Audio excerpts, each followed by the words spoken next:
Hi there, and welcome back to Kari's Confessions, a Nonprofit Exec Tells All. I'm Kari Anderson, your host and principal with Incite Consulting. My podcast explores the tools and strategies that help nonprofit leaders grow their impact and build resilient organizations. As always, I'm here to share some hard-earned lessons and honest truths from life inside the nonprofit world. I spent 25 plus years in the nonprofit sector in leadership roles with 7 organizations. Now I provide coaching and consulting services to ensure that nonprofits, like yours, have the structure, systems, and practices to do your best work. Wherever I go, I continue to hear that nonprofit execs need a space to gather, to receive tools, feedback, and advice that encourages them to stay the course. It doesn't matter if you're in a village of 182 or a metropolis of millions. Nonprofit work is both gratifying and lonely. I'm here to make sure that you have a chance to breathe, laugh, smirk, and get excited again about the important work that you do. Today, I want to talk about something that almost every nonprofit leader experiences, but very few people actually name. It's that feeling where you work all day long, nonstop, and at the end of the day, somehow the important work still isn't done. I was just talking about this with a coaching client yesterday. So you've answered emails, you solved problems, you jumped into emergencies, you sat through meetings. Oh my God, the meetings. You helped staff.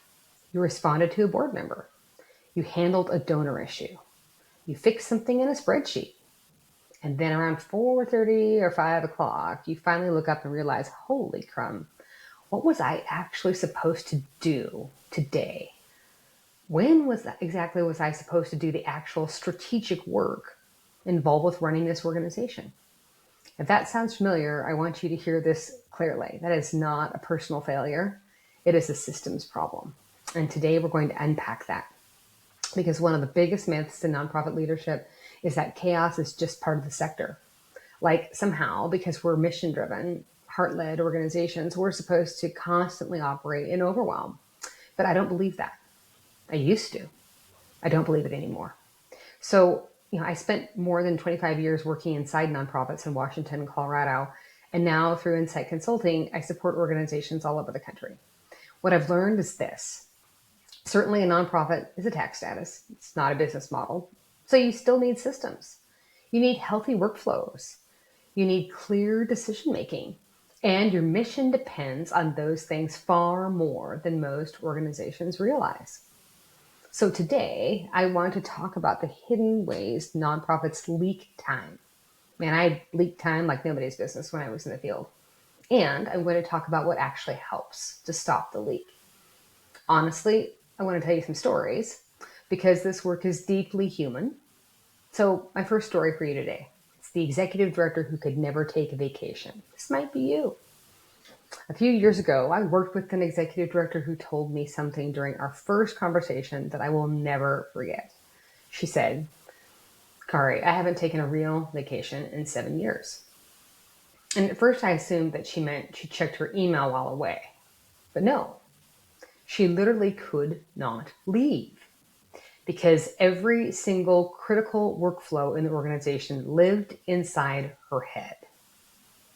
Grant deadlines, donor relationships, board prep, staff onboarding, vendor contracts, budget nuances, event timelines, everything. And here's what was heartbreaking. She was incredibly competent, as most of us are. Brilliant, actually. The organization depended on her because she cared so deeply. That caring had slowly turned into organizational fragility. And one day, her daughter ended up in the ER unexpectedly. And while she was sitting in the hospital, staff members were texting her things like, where's the board packet? Do you know the donor login? Did that grant get submitted? That moment changed her because she realized the organization wasn't sustainable. It was surviving on heroics. And I see this everywhere. In nonprofits, we often reward the person who carries everything, the fixer, the institutional memory, the person who always knows the answer. But when the work lives in people instead of in systems, you create invisible bottlenecks and eventual burnout. So one of the first things we did together was incredibly simple. We mapped recurring workflows. Not all of them, just 3. Board meeting prep, grant submission, and donor acknowledgements. We documented what starts the process, who owns it, what steps happen, where files live, what done looks like. Nothing fancy. But 6 months later, she took her first interrupted vacation in nearly a decade. That's the power of systems. Systems are not bureaucracy. Systems are what allow human beings to breathe. So why do we leak time anyway? Most workflow problems don't actually look like problems. They look normal.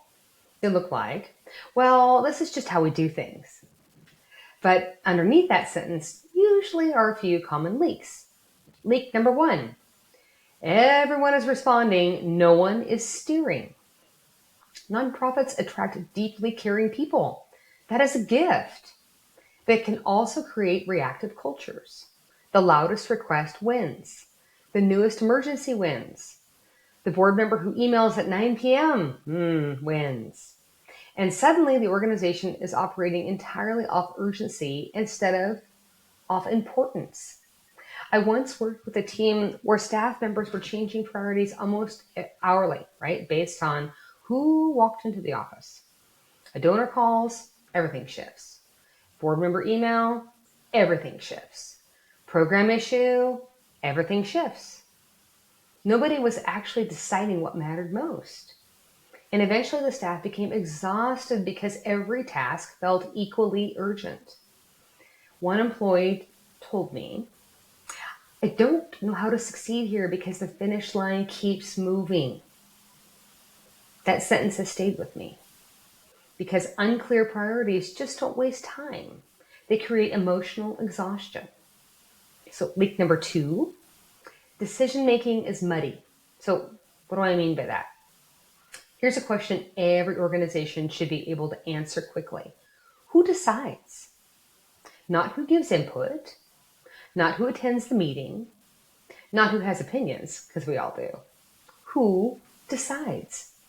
I work with one nonprofit where staff meetings routinely ran 2 hours over because everyone believed every decision required full consensus. People, it does not. Listen, collaboration matters, input matters, but consensus is not the goal. Clarity is. Eventually, we created a very simple decision rights chart. Who recommends, who decides, who executes, who gets consulted, who gets informed. And almost overnight, meetings became shorter. Projects moved faster. And honestly, staff conflict decreased because ambiguity creates tension.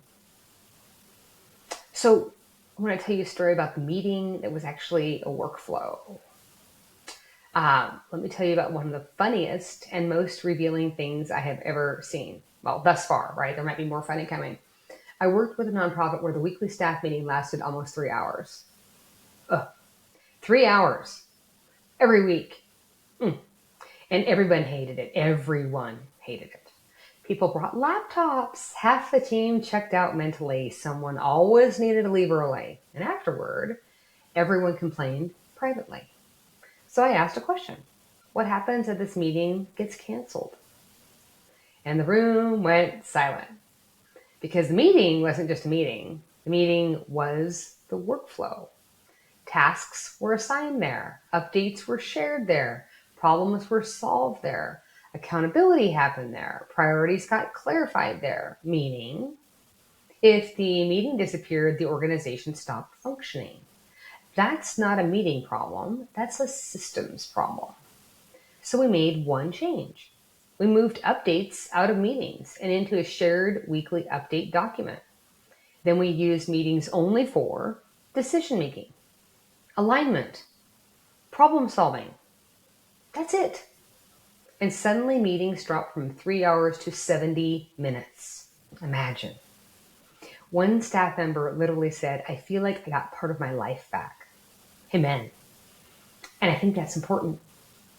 When systems improve, people don't just become more productive, they become less resentful, less overwhelmed, less exhausted.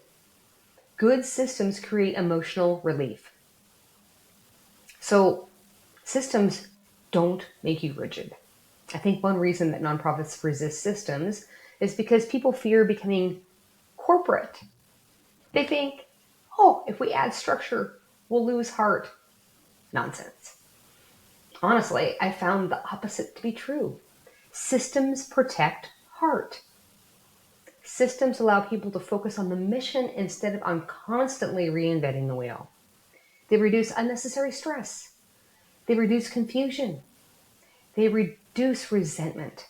And maybe most importantly, they reduce the number of hard conversations you avoid. Because here's something I've learned.